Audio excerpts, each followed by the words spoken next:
This announcement of the state of the vote. It's supposed to be a formality. The U.S. Vice President, along with members of Congress, receiving the certified votes from the states. Donald Trump of New York has received, for President of the United States, 304 votes. And declaring the election over.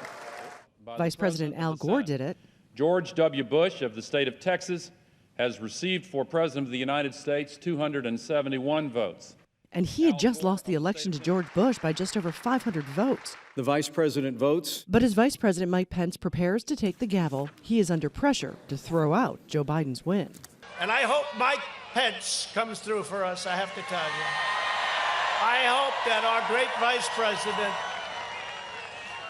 Vice President comes through for us. He's a great guy. Of course, if he doesn't come through, I won't like him quite as much.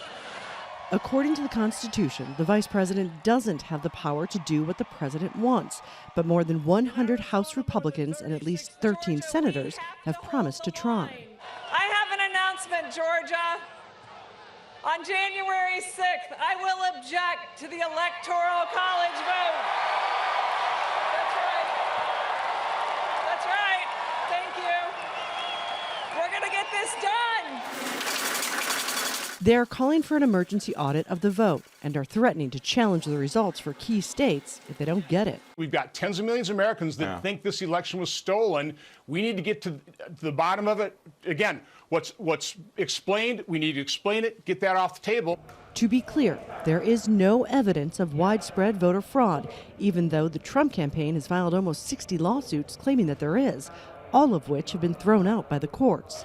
But if these Republicans do object to certify the results from certain states, then each chamber will debate each challenge for up to 2 hours before voting on whether to certify the results.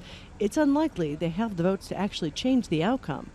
Challenges have been made in the past, but never with these kinds of numbers. I would like to see it named for what it is, which is the Republicans are making a plea to get rid of democracy and offer something else, which looks like entrenched politicians get to decide who the next leader is. It's absolutely breathtaking as a matter of constitutional basics. Never before has the loser of a presidential election refused to concede or called the election stolen. But for President Trump, this is one more precedent-breaking move on his way out, a last-ditch and likely futile attempt to stay in power. Patty Culhane, Al Jazeera.